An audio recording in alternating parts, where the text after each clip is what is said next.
Здравствуйте, дорогие телезрители. Общая тема нашей лекции – гунны, древние предки кыргызского народа. Или Атила, великий кыргызский баатыр.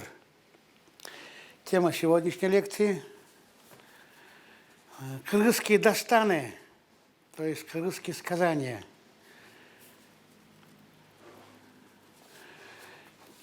Влияние Атилы на сознание кыргызов. В прошлой лекции я говорил о том, что в германских языках, в германской мифологии сохранилось очень много сказаний, где фигурирует имя Атилла или Эцель в позднегерманской транскрипции, что Атилла там рассказывается или с хорошей стороны, или с плохой стороны, но все равно они фигурируют, гунны и Атилла, и являются центральными героями этих всех сказаний и преданий, которые идут от древности. Это в немецком языке, в англосаксонском, в английском языке, в шведских, скандинавских, норвежской, датской мифологии, даже в исландской мифологии и в других, голландской и в других. Но сразу отметим, что в кыргызской мифологии Атилла трактуется и толкуется в кыргызских санджира как древний предок кыргызского народа, как герой кыргызского народа, как Адылхан, Атилахан, Адлет, Эдиль, Адыл и с другими фонетическими именами. И более того, он в древней кыргызской санджира трактуется как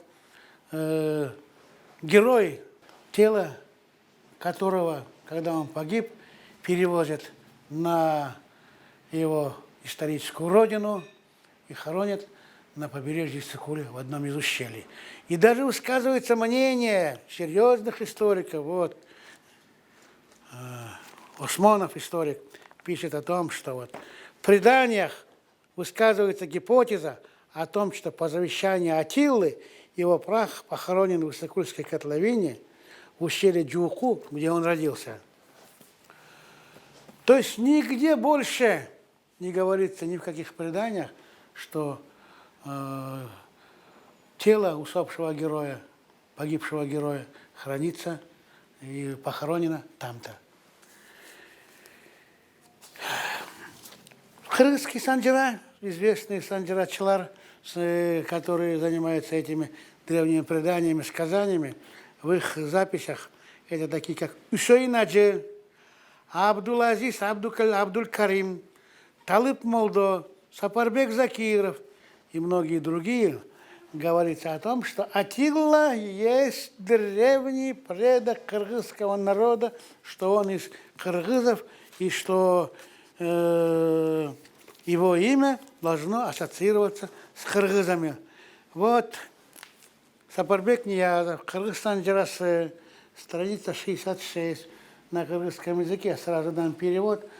Был такой в свое время известный кыргызский хан Атилла, который прославился именем своим знаменитым.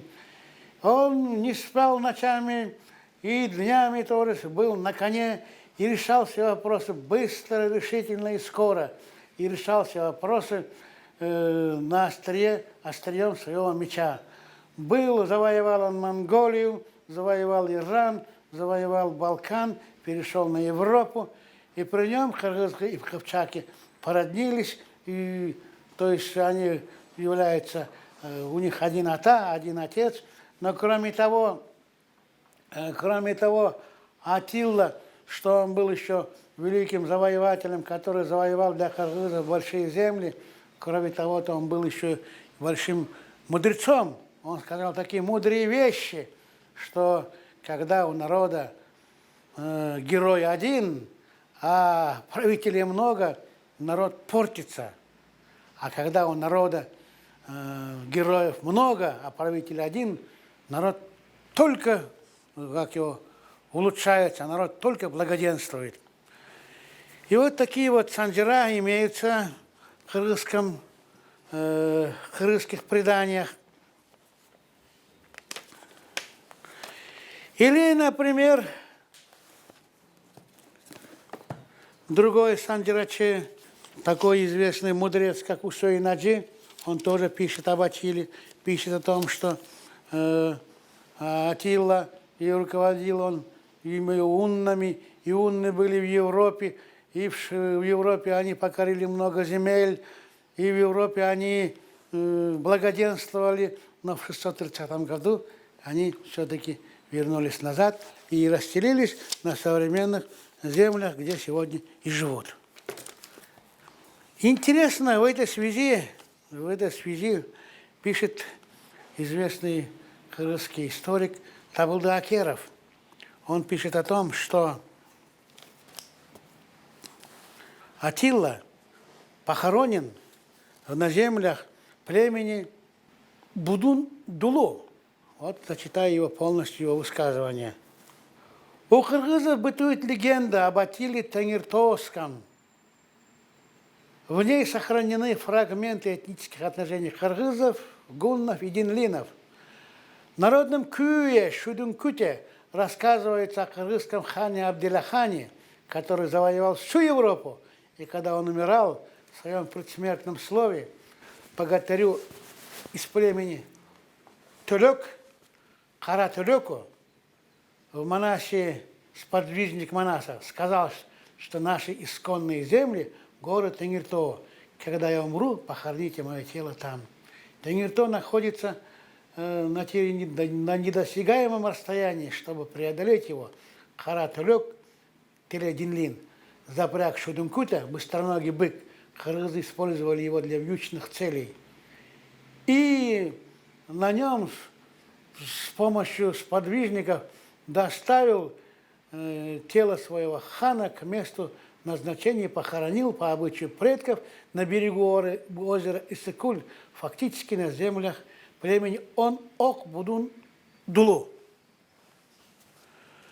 То есть эта мысль о том, санджира фигурирует часто, я не буду дольше доли других приводить, о том, что его тело погибшего героя Атилы перевезли на Шудункуте, на быстроногом быке, издалека, из Европы, от города Ош во Франции, похоронили на берегу Иссыкуля, фигурирует во многих кыргызских санджира и сказаниях. И нигде больше, ни в одном предании, ни в одной легенде, ни в одной мифе нет того, чтобы тело погибшего героя Атилы увезли и похоронили бы где-нибудь в Скандинавии или где-нибудь там в другом месте, где-нибудь на севере Европы. Нет, только на озере, на берегу озера Иссыкуль. Теперь отметим, что кыргызская санджира, кыргызские сказания, они связаны большей частью, они с музыкой, имеют музыкальное сопровождение. И поэтому очень много таких вот сказаний и легенд об Атиле, они изложены в музыкальной форме. Вот известный кыргызский музыковед и музыкальный деятель Асан Кайбылдаулу пишет в своей книге о том, что книга Шудункут называется, что Атилла правил в Европе в V веке, что покорил обе римские империи, и восточную, и западную, и что они платили ему дань, и что они его уважали, что они его высоко ценили, и что Атилла, когда умер, то на Шудункуте, на быстроногом быке, увезли его тело на родину, в город Тенгиртово, это сюда, к нам, в Алато, и похоронили на берегу озера Иссыкуль. То есть вот Асан Кайбылдаулу, Шудункут, это мелодия Шудункут. И излагается, к этой мелодии излагается ее пояснение.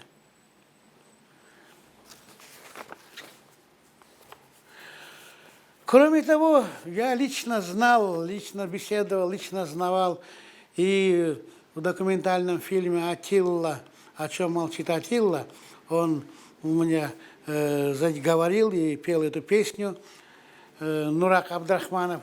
Нурак Абдрахманов дает две версии, записал две версии, два варианта к Аттила, наигрыша Аттила. И вот он указывает, эти обе варианта показывают о том, что эти варианты он узнал от известного кыргызского коммузиста и знатока древних Бала Эльчи, а Бала Эльчи узнал еще раньше от Балы Кырчи, от Балы Кырчи еще раньше узнал эти от VI века идет эта мелодия, и эта мелодия идет от певцов, которые воспевали деяния Аттилы и воспевали деяния его поздних потомков караханидов.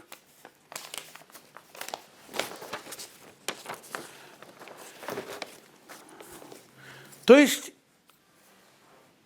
кроме санджира, имеется еще музыкальная трактовка в наигрышах по этому вопросу, по погибшему герою Аттиле и по его деяниям.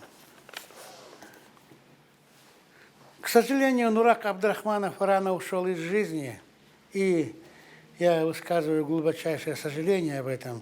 Если бы он был бы жив, конечно, он бы поддерживал эту идею, конечно бы он бы эту идею помогал бы и, может быть, и сам бы продолжал бы развивать.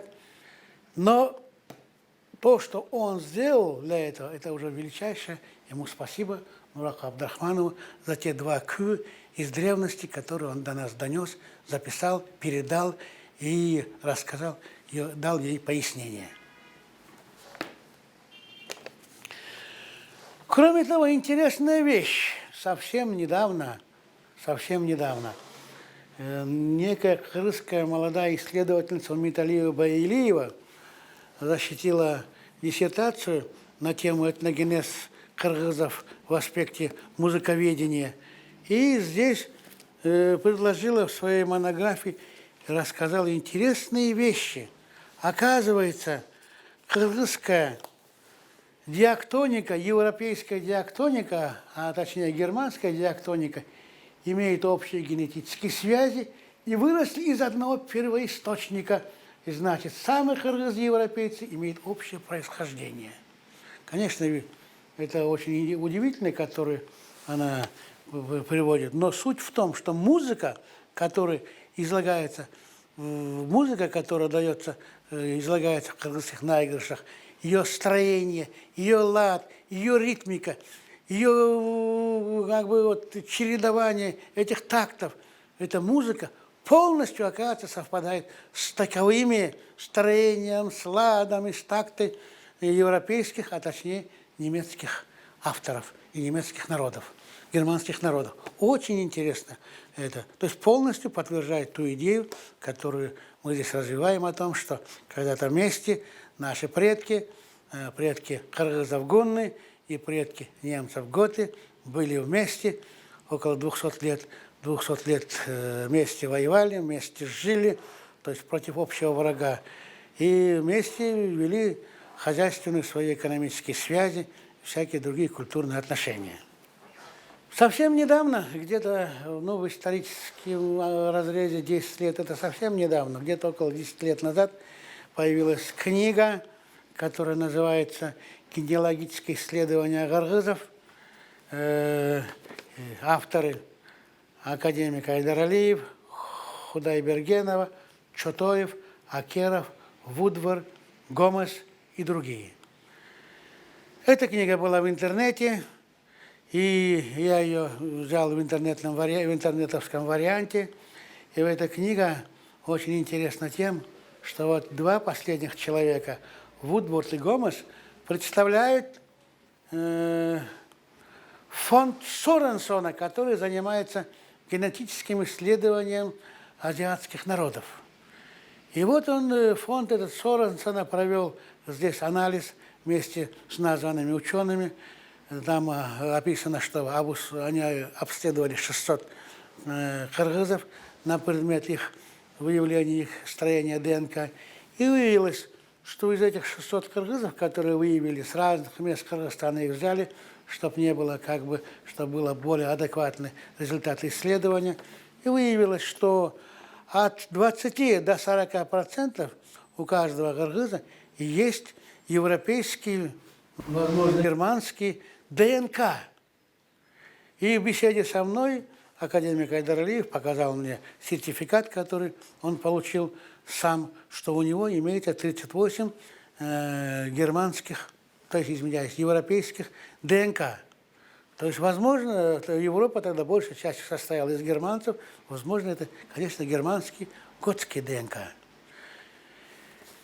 Таким образом, факт о том, что наши предки гунны были вместе в составе одного государства вместе с предками немцев готами, она и подтверждается через ДНК, что ДНК общая имеется и у нас, и у германцев.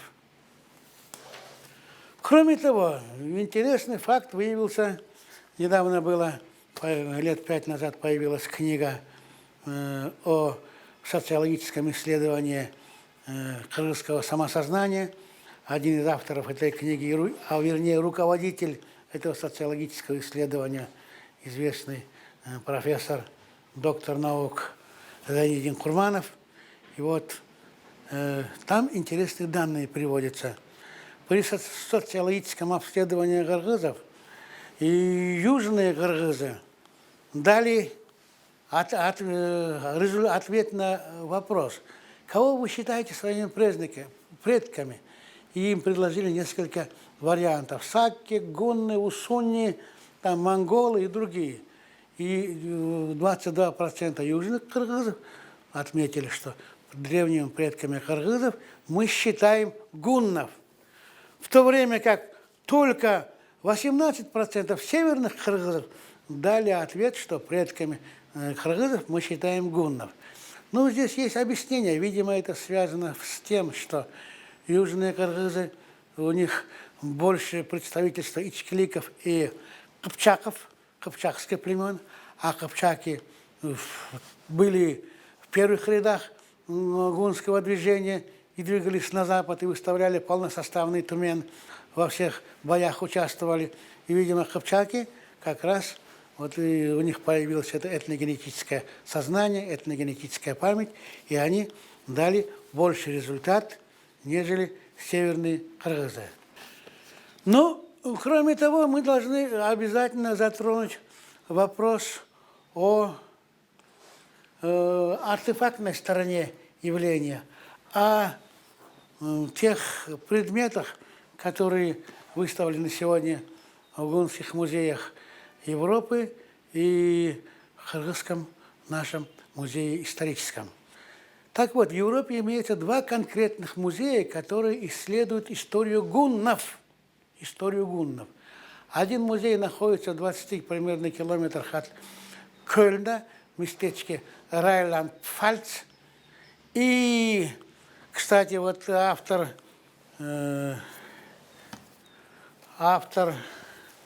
этой книги Херман Шрайбер являлся ее сотрудником этого музея. И вот один музей находится возле Райланда-Пфальца в Германии, в северо-западной Германии, а другой музей находится в Будапеште, в Венгрии. И вот во всех этих музеях, вот я вам приведу книгу, вот эта книга называется «Аттила и гунны». Она мне подарена послом Германии ровно 10 лет тому назад. И вот здесь первая страничка этой книги начинается с того, что дается рисунок кыргыза, и написано «Кыргызы – прямые потомки древних гуннов». Вот он. Но суть не в этом, в этой книге, чем она вызывает интерес, а суть в том, что здесь очень много различных описаний различных вещей женских украшений, золотых и серебряных,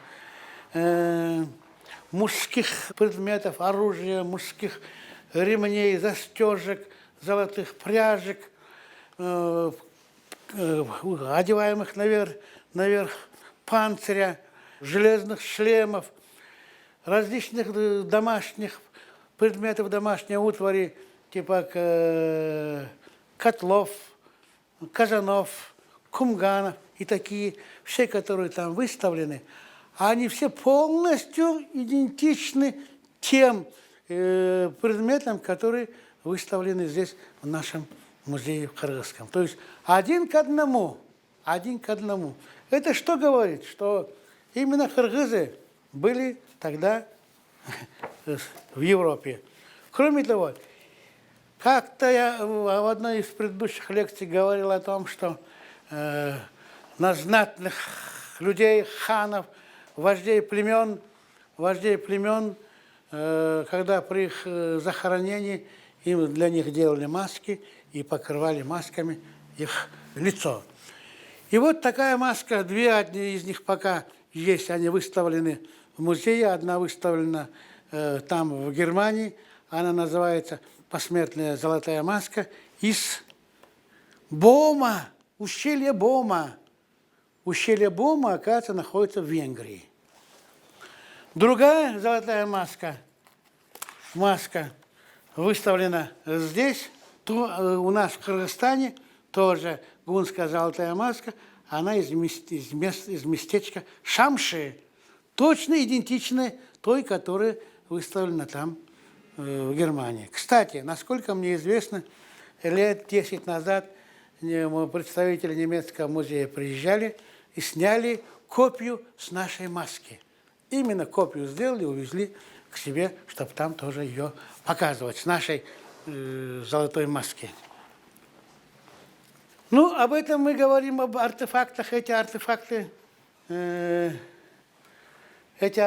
созданы человеком.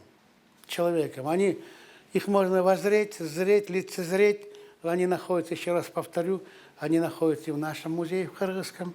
Это те же самые все гунские предметы, которые выставлены сегодня в Европе в двух музеях гунологии. Один музей в Германии, в Райланде Пфальце, другой музей в Венгрии, в Будапеште.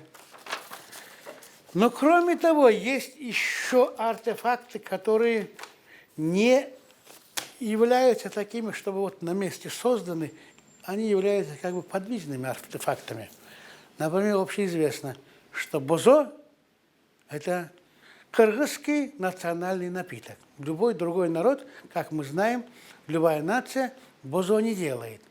Бозо – это и происходит, известно также из Санжира, из предания о гуннах, что гунны очень любили бозо, а бозо делается именно в зимний период, когда зимняя чельде, это 40 дней зимние холода, где-то с декабря по февраль, вот в эти холода останавливается доение скота, скот не доится, кумыса нет, и тогда делают бозо. И вот эти зимой, в холодную зиму, гунны и кыргызы любят пить бозо.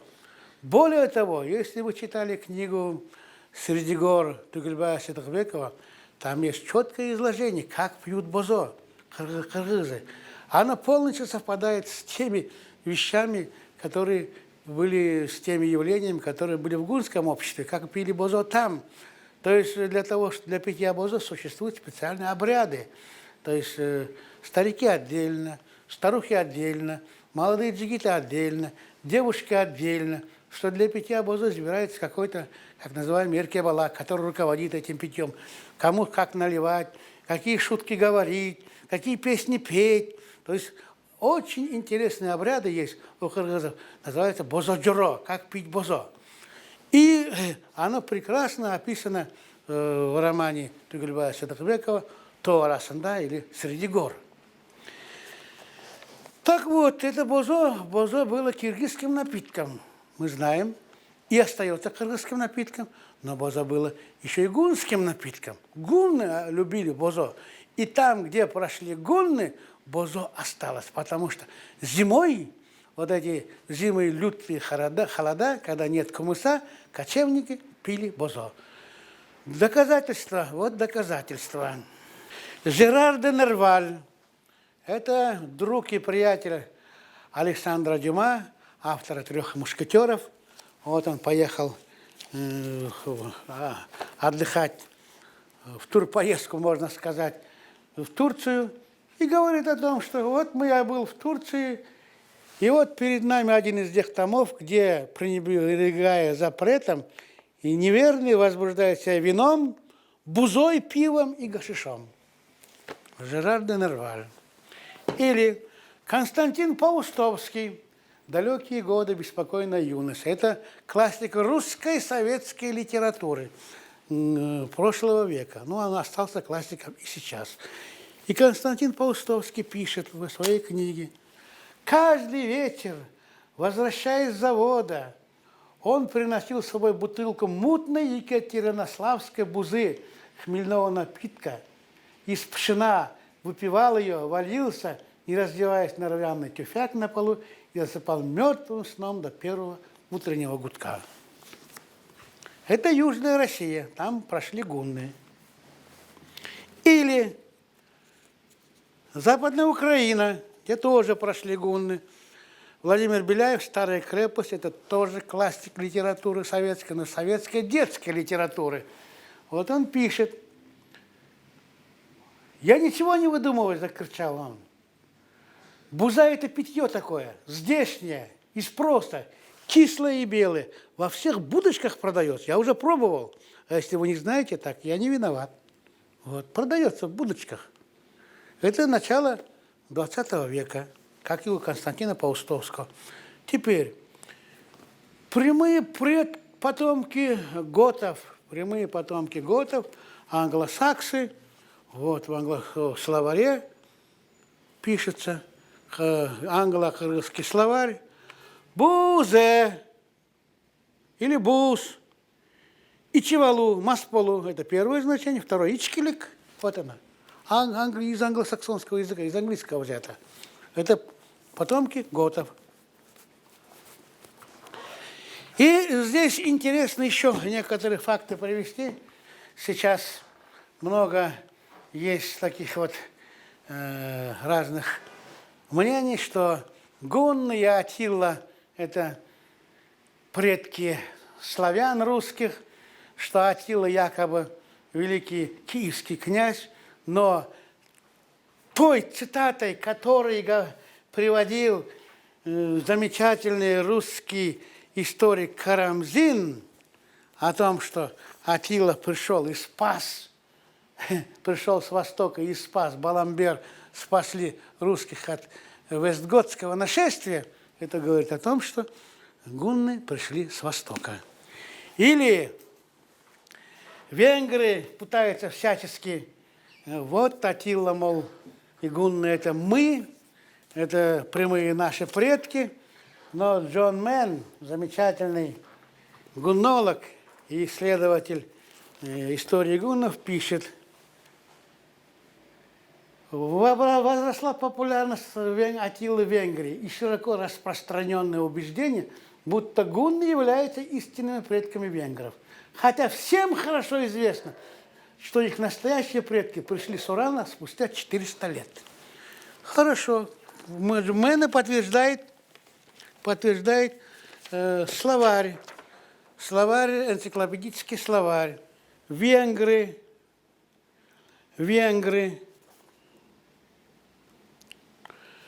В конце IX века на территории современной Венгрии поселились племена венгров. Они пришли с Урала в конце IX века. Но почему венгры считают это, и там не лишено некоторых оснований. Дело в том, что на территории Венгрии осталось наше племя Кыпчаков, одно из родов племени Кыпчаков, которые участвовали в гунском походе, и они остались там. И пришли венгры, присоединились к ним, взяли кыпчакские легенды, и отчасти, если кыпчаки среди них насчитывают 5%, на 5% можно сказать, что гунны тоже являются их предками. Кроме того, среди казахов распространено очень широкое мнение, что гунны это и атилы это предки казахского народа. Но здесь ничего нельзя опровергать, потому что гунные предки являются предками не только казахского народа, но и уйгурского, и узбекского, и туркменского, и чувашского, и всех других тюркских народов, которые жили тогда по линии Урал-Алтай, западнее, которые участвовали в европейском походе. И нельзя отрицать. Но суть идеи, которую мы здесь преследуем, суть в другом совсем, что среди гуннов основными племенами являлись три племени – кыргызов, кыпчаков и сабиров. И что я уже говорил о том, что кыргызы, то есть сабиры и кыпчаки не смогли создать ни своего отдельного кыпчакского государства, ни своего сабирского государства.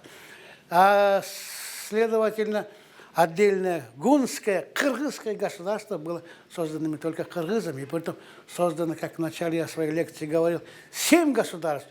И мы потому можем считаться и претендовать на то, что мы являемся прямыми наследниками Туптура Мурасхор, прямыми наследниками гуннов, потому что мы, во-первых, среди всех гунских народов, мы создали именно то государство, кыргызское, и назвали его кыргызское, потому что кыргызские племена участвовали в гунском походе и являлись главным, если не самым ведущим племенем в этом походе.